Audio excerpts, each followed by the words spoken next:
자, 미군 스텔스 전투기 도입 반대 운동을 벌여왔던 활동가가 있습니다. 이 가운데 3명이 구속이 됐는데요. 국정원과 경찰은 지난 5월에 A씨 등 이 4명의 자택을 압수수색을 했고요.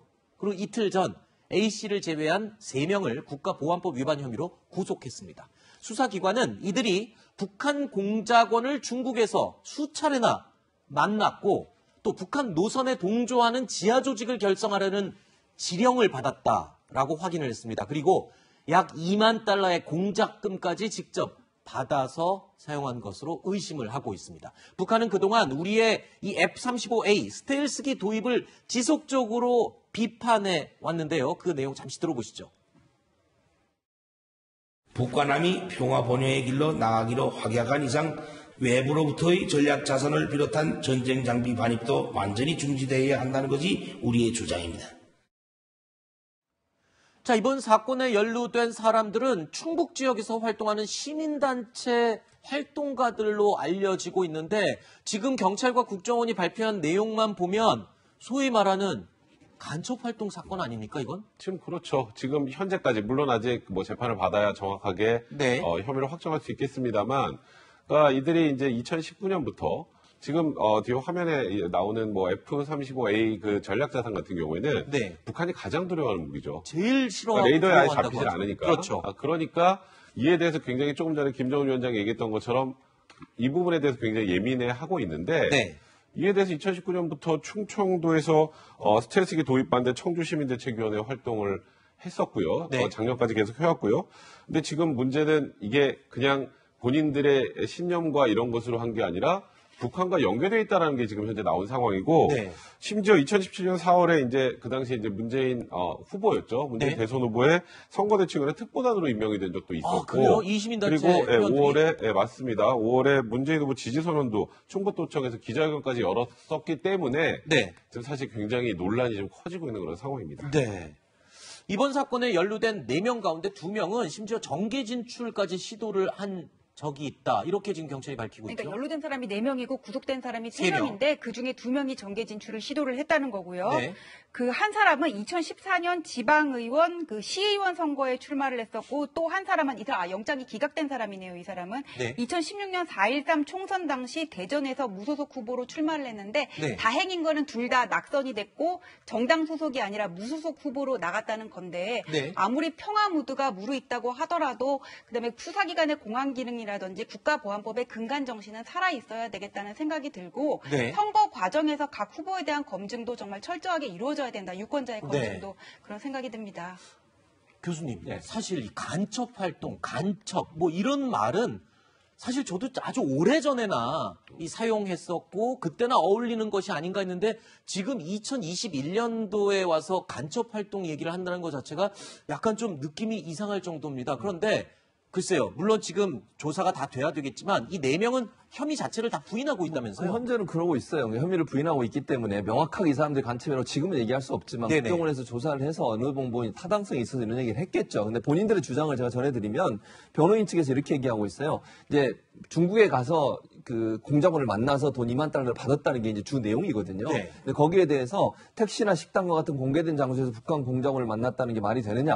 네. 아니다라고 얘기를 하고 있고 유학간 자녀 문제로 중국에서 문의할 사람을 만난 것이라고 했습니다. 그러니까 이건 북한 공작원이 아니라 그냥 본인의 자녀 유학과 관련된 사람이라는 얘기를 했고 현찰 2만 달러를 어떻게 들여올 수 있느냐? 그 증거를 대라. 예를 들면 은행에 입금을 했든 아니면 네. 송금을 했든 들고 들어온 그 근거가 없다 이렇게 주장을 하면서 도리어 수사기관 관계자들을 직권남용 혐의로 고소를 했어요. 지금 공소에. 네. 이건 저는 명확하게 수사를 해야 된다고 봅니다. 그렇죠. 물론 지금 이분들의 주장이 본인들 아닌다고 하니까 단정적으로 어떤 것도 얘기할 수 없지만 네. 이런 정황들이 나왔다고 하면 철저히 수사해서 만약 네. 이런 일이 있다고 하면 이건 정말 엄벌에 처해야 된다고 보고요. 우리가 이제 앵커가 얘기하셨던 것처럼 예전의 간첩의 모습은 아니에요. 만약 간첩이 있다고 하면 네네. 우리 사회에 그냥 녹아 있으면서도 충분히 그런 일을 할 수 있는 상황은 된다는 것을 우리가 경계해야 된다 늘. 네. 요즘은 이제 첨단 인터넷이든 이런 걸 통해서도 충분히 할 수 있는 상황이거든요. 그렇죠. 그런 부분들에 대해서는 우리가 경계를 풀지 말아야 된다 이런 생각이 듭니다. 이번 사건과 연루된 이 4명은 일단 혐의를 들으신 것처럼 부인을 하고 있습니다. 하지만 수사를 하고 있는 국정원과 경찰은 구체적인 활동 정황을 증거 확보한 것으로 알려졌습니다. 자, 지난 2일에 열렸던 영장실질심사에서 중국 현지에서 북한 공작원 3명을 만나는 그 현장 사진까지 경찰과 국정원이 제출을 한 것으로 확인이 됐는데요. 압수수색 과정에서 북한 공작원의 지령문 그리고 그 보고문이 담긴 USB까지 발견이 됐다고 하는데 글쎄요, 이 정도면은 구체적인 활동과 지령 그리고 공작원을 만나는 사진까지 지금 경찰이 제시를 했다는 걸 보면 상당 부분 증거를 확보한 것 같아요. 아예 구속이 될 수밖에 없었던 상황인 것 같고 네. 구체적인 자료를 보면 2017년에 중국에서 이렇게 북한 공작원과 접촉한 그 서류라든지 그 사진 같은 게 있는데요.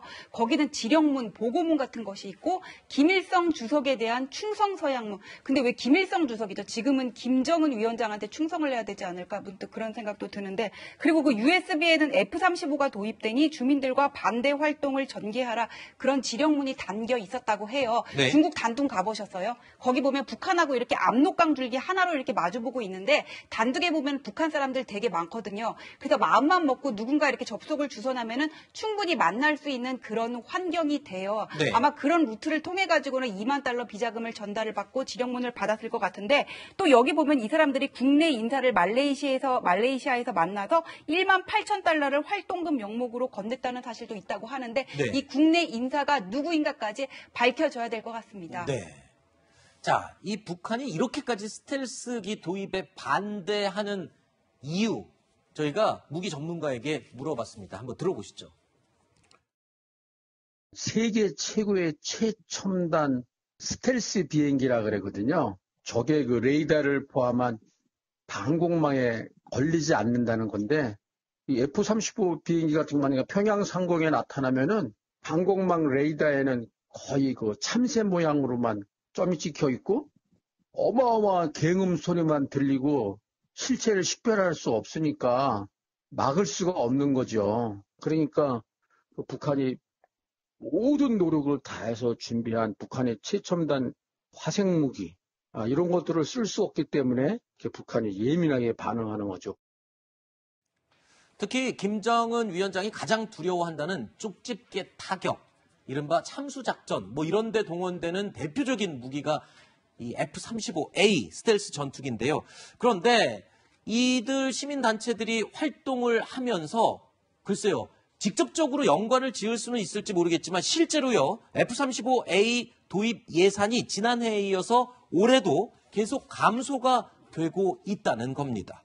자, 이번 사건에 연루된 이 사람들 여권 중진 의원들과도 만난 내용이 확인이 됐다. 지금 이렇게 얘기하고 있는데 여권 중진 의원들을 실제로 만났다는 겁니까? 지금? 그렇게 알려지고 있어요. 지난 10월에 네. 이 사람들이 이제 여러 가지 활동을 하는데 북한에 무슨 통일 밤 묘목 보내기 운동을 했나 봐요. 네. 그 운동과 관련해서 여권 중진 의원을 만난 것으로 알려지고 있습니다. 현재. 네. 그리고 이제 묘목 관련해 활동가를 그러니까 그 중진 의원이라는 분이 인터뷰를 했는데 뭐라고 얘기했냐면 묘목 보내기 관련해서 활동가를 만난 건 사실이다. 하지만 이후에 어떤 접촉이나 연락한 적 없고 현재 수사 중인 사건에서 전혀 모른다 이런 얘기를 했어요. 아마 이 사람이 이 그 같이 활동해서 문제가 되고 있는 사람 중에 한 명이 언론사도 하고 있나 봐요. 지역에서. 네. 그러니까 인터뷰도 하고 뭐 칼럼도 쓰고 이러는 것 같은데 그런 걸 이용해서 여권 중진한테 이제 접촉을 한 것 같고 네. 통일 묘목 보내기 위해서 우리가 함께 하자 뭐 이런 얘기를 한 것 같아요. 네. 그럼 어쨌든 의원 입장 얼마나 당황스럽겠습니까? 그 그렇죠. 사람이 예를 들면 간첩 활동을 만약 했다면 지금 뭐 확정된 건 없으니까 만났겠습니까? 제가 볼 때는 만날 일이 없죠. 근데 네. 아마 그 본인이 그걸 숨기고 만약 사실이라고 하면 네. 통일 묘목 보내기라고 하는 이거 뭐 좋게 보이는 포장지를 가지고서 그런 행동을 한 거니까 네. 이건 정말 사실이라고 하면 정말 명확히 밝혀내야 된다 저는 그렇게 봅니다. 네. 자, 북한의 지령과 이 보고문까지 받고 그리고 실제로 지하 조직을 만들라는 지령까지도 받았던 이 활동가들의 활동, 경찰과 국정원의 조사 계속 더 깊게 좀 파헤쳐줘야 될 것 같습니다. 자, 그런데 이런 가운데 지금 안 그래도 국정원장까지 나서서 한미연합훈련 연기론까지 지금 계속 얘기하고 있는 상황이잖아요. 분위기가 지금 좀 이상하게 돌아가는 것 같습니다. 그러니까 여권에서는 한 60여 명 정도 의원도 이 한미군사훈련을 연기해야 된다는 그런 입장에 찬성을 했다 이렇게 얘기가 나오고 있는 상황인데요. 그러니까 일단 그 논리는 그렇습니다. 지금 남북 대화 관계가 조금씩 복원돼 가고 있는 과정에서 여기서 또 우리가 이제 한미 군사훈련을 하게 되면 이 대화 복원이 좀 어렵지 않겠느냐 이런 건데요.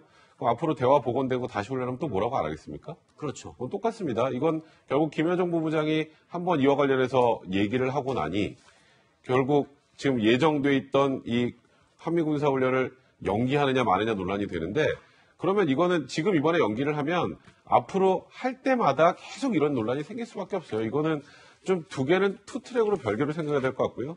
사실 통신망 복원을 떠나서 그 전에 연락사무소 폭파과 관련해서도 사과를 받지 못했는데 그렇죠. 그걸 가지고 이게 우리가 군사훈련까지 연결되는지 참 이해가 되지 않습니다. 알겠습니다. 자, 오늘 세 분과는 여기서 인사를 드리겠습니다. 오늘 말씀 고맙습니다.